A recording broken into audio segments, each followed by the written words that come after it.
കുട്ടികളുടെ പലരുടെയും മനസ്സിലുള്ള ഒരു ക്വസ്റ്റ്യനാണ്, ഞാൻ റിപ്പീറ്റ് ചെയ്യണോ, അല്ലെങ്കിൽ ഞാനിത് ഒഴിവാക്കി ഞാൻ വേറെ എന്തെങ്കിലും ചൂസ് ചെയ്യണോ, അല്ലെങ്കിൽ നീറ്റ് എനിക്ക് പറ്റിയ ഫീൽഡാണോ, മെഡിസിൻ എനിക്ക് പറ്റിയ ഫീൽഡാണോ, അല്ലെങ്കിൽ ഞാനിത് റിപ്പീറ്റ് ചെയ്ത് കഴിഞ്ഞാൽ എനിക്ക് ഒന്നുകൂടെ കിട്ടും അല്ലേ? അങ്ങനെ പല ക്വസ്റ്റ്യൻസ് നിങ്ങളുടെ മനസ്സിലൂടെ ഇങ്ങനെ ഓടിക്കളിച്ചുകൊണ്ടിരിക്കുന്നുണ്ടാകും.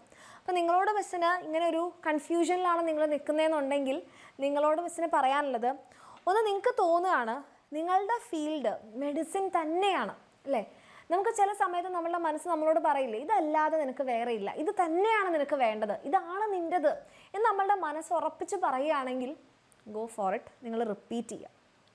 കാരണം ചിലപ്പം ഇത്തവണത്തെ നമ്മളെ നീറ്റ് 2025 നിങ്ങൾക്ക് തന്നെ അറിയാം, അതുകൊണ്ടായിരിക്കാം നിങ്ങളുടെ മാർക്സ് ലോ ആയിട്ടുണ്ടെങ്കിൽ അങ്ങനെ വന്നിട്ടുണ്ടാവുക അല്ല. ഇപ്പോഴും ഒഫീഷ്യൽ ആൻസർ കീ വന്നിട്ടില്ല എന്നും കട്ട് ഓഫ് വന്നിട്ടില്ല എന്നുള്ള കാര്യം എൻ്റെ മക്കൾ റിയലൈസ് ചെയ്യുക. ഓക്കെ, സോ നിങ്ങളുടെ മനസ്സ് തീർച്ചയായിട്ടും പറയുകയാണ് നിങ്ങൾക്ക് മെഡിസിൻ അല്ലാതെ വേറെ ഒന്നും പറ്റില്ല, നിനക്ക് ഇത് തന്നെയാണ് എന്ന് നിങ്ങൾക്ക് തോന്നുകയാണെന്നുണ്ടെങ്കിൽ നിങ്ങൾ എന്തായാലും റിപ്പീറ്റ് ചെയ്യുന്നതായിരിക്കും നല്ലത്.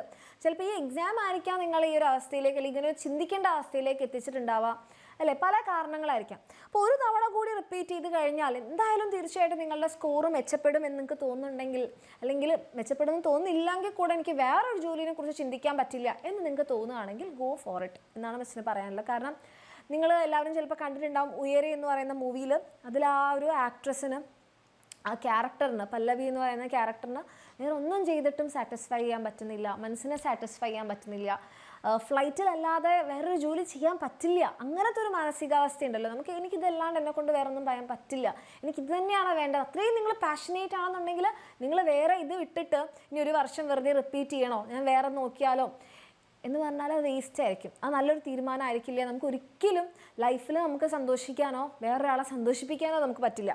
നമ്മൾ സ്വയം ഹാപ്പി ആവാതെ നമ്മൾ എങ്ങനെയാണ് മറ്റുള്ളവരെ ഹാപ്പി ആക്കുക?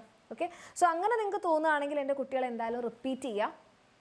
അങ്ങനെ റിപ്പീറ്റ് ചെയ്യുമ്പോൾ ചിലപ്പോൾ നിങ്ങൾക്ക് പാരൻസിൻ്റെ ഭാഗത്ത് നിന്ന് ചിലപ്പോൾ നീ ഒരു വർഷം പോകണ്ടേ, നിൻ്റെ ഫ്രണ്ട്സ് എല്ലാവരും കോളേജിൽ കയറിയല്ലോ, അവർ പഠിച്ചല്ലോ അല്ലേ, അങ്ങനത്തെ ചോദ്യങ്ങളുണ്ടാവും. നാട്ടുകാരെ നിങ്ങൾ വിട്ടേക്ക്, അവരെന്തേലും പറഞ്ഞോട്ടെ, അവരെല്ലാം നിങ്ങൾക്ക് ജീവിക്കാനുള്ള ചിലവോ അല്ലെങ്കിൽ നിങ്ങളെ നോക്കാനോ നിങ്ങളുടെ ലൈഫോ തീരുമാനിക്കുന്നത്.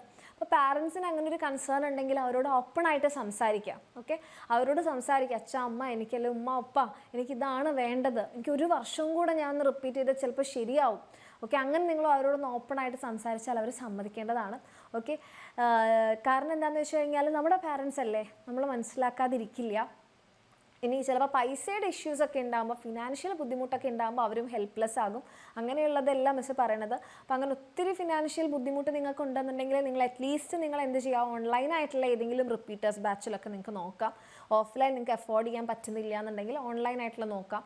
കാരണം എന്താണെന്ന് വെച്ച് കഴിഞ്ഞാൽ നമ്മൾ ഈ തവണത്തെ നീറ്റിൻ്റെ ആയിരിക്കും അത്. ചിലപ്പോൾ നിങ്ങൾക്കിപ്പോൾ ഒരു ട്രാക്ക് കിട്ടിയല്ലോ എങ്ങനെ പഠിക്കണം എന്നൊക്കെ ഉള്ളത്, നിങ്ങൾക്ക് ഒരു ഐഡിയ കിട്ടിയിട്ടുണ്ടാവും. നിങ്ങൾ ഫസ്റ്റായിട്ട് അറ്റംപ്റ്റ് ചെയ്ത ആൾക്കാരാണെന്നുണ്ടെങ്കിൽ നിങ്ങൾക്ക് എന്താണ് അതിൻ്റെതായിട്ടുള്ള ബുദ്ധിമുട്ടുണ്ടാകും. ഇപ്പോൾ ഏകദേശം ഒരു ലൈൻ മനസ്സിലായിട്ടുണ്ടെന്നുണ്ടെങ്കിൽ അത് തന്നെയായിരിക്കും എപ്പോഴും നന്നാവുക. അങ്ങനെ തന്നെ പോവാം. ഓക്കെ, ആൻഡ് എപ്പോഴും നിങ്ങൾ ഓൺലൈൻ പഠിക്കണോ ഓഫ്ലൈൻ പഠിക്കുന്നു എന്നുള്ളതല്ല, നിങ്ങൾ ഭയങ്കര ഡിറ്റർമിൻഡ് ആണ്, നിങ്ങൾക്ക് അതിനോടുള്ള പാഷൻ ഉണ്ട്, നിങ്ങൾ അതിനുവേണ്ടി നിൽക്കുന്ന ആളാണെങ്കിൽ ഓൺലൈൻ പഠിച്ചാലും ഓഫ്ലൈൻ പഠിച്ചാലും ഡസൻറ്റ് മാറ്റർ, നിങ്ങൾ പഠിക്കുന്നുണ്ട് എന്നുള്ളതാണ്. ഇനി അതല്ല കുറച്ചൊന്നും ഇങ്ങനെ ഡിസ്റ്റർബ്ഡ് ആവാൻ ചാൻസ് ഉള്ളൊരു മൈൻഡാണ്, കുറച്ച് ഡിസിപ്ലിൻ കുറവാണ്, അതായത് ഇരുന്ന് പഠിക്കുക എന്നുള്ള ശീലമൊക്കെ കുറവാണെങ്കിൽ നിങ്ങൾക്ക് ഓഫ്ലൈൻ ആയിരിക്കും നല്ലത്. അത് നിങ്ങളുടെ രീതി എങ്ങനെയാണോ അതിനനുസരിച്ച് ചൂസ് ചെയ്യുക. നിങ്ങളുടെ ഫിനാൻഷ്യൽ ഇത് വെച്ചിട്ട് സെറ്റപ്പ് വെച്ചിട്ട് നിങ്ങൾ ചൂസ് ചെയ്യുക. ഓക്കെ, പക്ഷേ പാരൻസിനോട് പറയാനുള്ളത് നിങ്ങൾ നമ്മുടെ കുട്ടികളെ എന്തായാലും സപ്പോർട്ട് ചെയ്യുക. അത് ഞാനിപ്പോൾ പറയാൻ കൂടെ ഒരു കാരണം എന്ന് വെച്ച് കഴിഞ്ഞാൽ, ഞാൻ എൻ്റെ 21 ഇയേഴ്സ് ആവുന്ന സമയത്ത് എല്ലാവരും എൻ്റെ പാരൻസിനോട് പറഞ്ഞിട്ടുണ്ടായിരുന്നു, വേഗം കല്യാണം കഴിച്ചു വിട്ടോ, ഡിഗ്രിയൊക്കെ കഴിഞ്ഞില്ലെങ്കിൽ വേഗം കല്യാണം കഴിപ്പിക്കാം എന്നുള്ളൊരു കാര്യം പറഞ്ഞിട്ടുണ്ടായിരുന്നു. അപ്പോൾ നമ്മുടെ ഫാമിലിയിൽ പൊതുവെ അങ്ങനെയായിരുന്നു, പെൺകുട്ടികൾ ഒരു 21-22 വയസ്സാകുമ്പോൾ കല്യാണം കഴിച്ച് പോവുമായിരുന്നു. അപ്പോൾ എല്ലാവരും എൻ്റെ അച്ഛനോട് പറഞ്ഞിട്ടുണ്ടായിരുന്നു, കല്യാണം കഴിപ്പിച്ചോ, പഠിപ്പിച്ചിട്ടൊക്കെ എന്തിനാ, ലൈഫ് സെറ്റ് ആവണമെങ്കിൽ കല്യാണം കഴിക്കണം, അങ്ങനെയൊക്കെ പറഞ്ഞിട്ടുണ്ടായിരുന്നു. അപ്പോൾ ഇത്രയും പ്രഷർ ഉണ്ടായിട്ടും അന്ന് എൻ്റെ കൂടെ നിന്നത് എൻ്റെ അച്ഛനാണ്.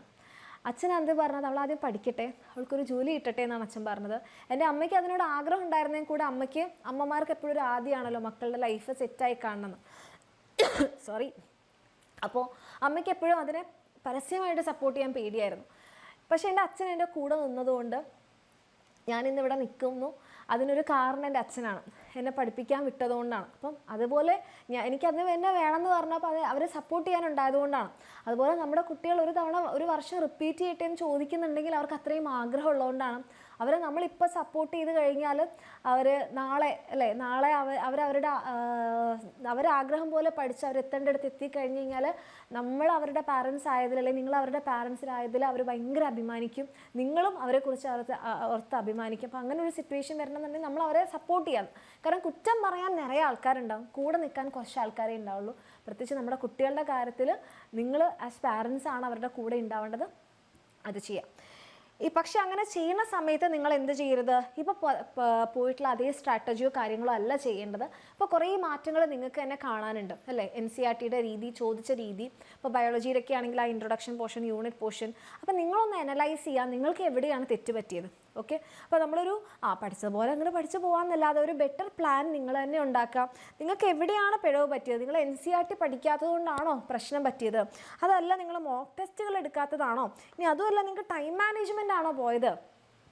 അതുമല്ല നിങ്ങളുടെ അന്നത്തെ എക്സാം ഡേയിൽ അന്നത്തെ ആ സിറ്റുവേഷൻ, ആ ക്വസ്റ്റ്യൻ പേപ്പർ, ഇതൊക്കെയാണ് നിങ്ങളെ വറി ചെയ്യിച്ചത്. എന്താണോ നിങ്ങൾക്ക് പ്രശ്നം പറ്റിയത് അവിടെ നിങ്ങൾ നോക്കുക, അത് ഇമ്പ്രൂവ് ചെയ്യാൻ വേണ്ടി നോക്കുക. അപ്പോൾ അങ്ങനത്തെ ഒരു സിറ്റുവേഷൻ ആണെങ്കിൽ, അല്ലെങ്കിൽ ആ ക്വസ്റ്റ്യൻ പേപ്പർ കണ്ടപ്പോഴാണ് പാനിക്കായിട്ട് നിങ്ങൾക്ക് എഴുതാൻ പറ്റാത്തെന്നുണ്ടെങ്കിൽ അതിൽ നിങ്ങളോട് തന്നെ അതിൽ ശീലിക്കണം. നമ്മൾ എന്ത് വന്നു കഴിഞ്ഞാലും ആ വന്ന കംപ്ലീറ്റ് ക്വസ്റ്റ്യൻസ് എനിക്ക് ടഫാണെങ്കിലും ഒരു ക്വസ്റ്റ്യനെങ്കിലും ഞാൻ എഴുതും. ആ ഒരു കോൺഫിഡൻസ് ഇനിയുള്ള റിപ്പീറ്റ് ചെയ്യുകയാണെങ്കിൽ നിങ്ങൾ ഡെവലപ്പ് ചെയ്യുക. ഇനി പക്ഷേ ചില ആൾക്കാരെങ്കിലും റിയലൈസ് ചെയ്തിട്ടുണ്ടാവും ഈ ഒരു നീറ്റ് ജേർണിയിൽ ഇതെൻ്റെ ഫീൽഡല്ല അല്ലേ, എനിക്കിതല്ല എന്ന് നിങ്ങൾ റിയലൈസ് ചെയ്ത്. എന്തായാലും രണ്ട് കാര്യങ്ങൾ സംഭവിച്ചു. ഒന്ന്, ഞാൻ എന്തായാലും റിപ്പീറ്റ് ചെയ്യും, ഇത് തന്നെയാണ് എനിക്ക് വേണ്ടത്. രണ്ടാമത്, ഇതെൻ്റെ ഫീൽഡല്ല എന്ന് നിങ്ങൾ റിയലൈസ് ചെയ്തിട്ടുണ്ടാവും കുറച്ച് പേരെങ്കിലും. നല്ല ഡിസിഷനാണ് ആക്ച്വലി നിങ്ങൾക്ക് അങ്ങനെ റിയലൈസേഷൻ വന്നിട്ടുണ്ടെങ്കിൽ.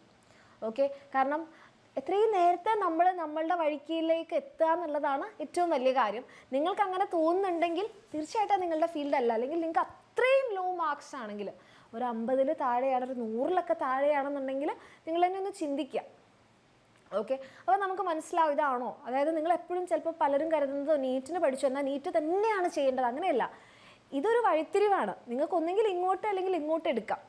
അതിനുള്ളൊരു ചാൻസ് കൂടിയാണ് ഈ അവസരം. അപ്പോൾ നിങ്ങൾക്ക് അങ്ങനെ ഒരു റിയലൈസേഷൻ വന്നിട്ടുണ്ടെങ്കിൽ നിങ്ങളെ വെയിറ്റ് ചെയ്ത് ഒത്തിരി കാര്യങ്ങളുണ്ട്.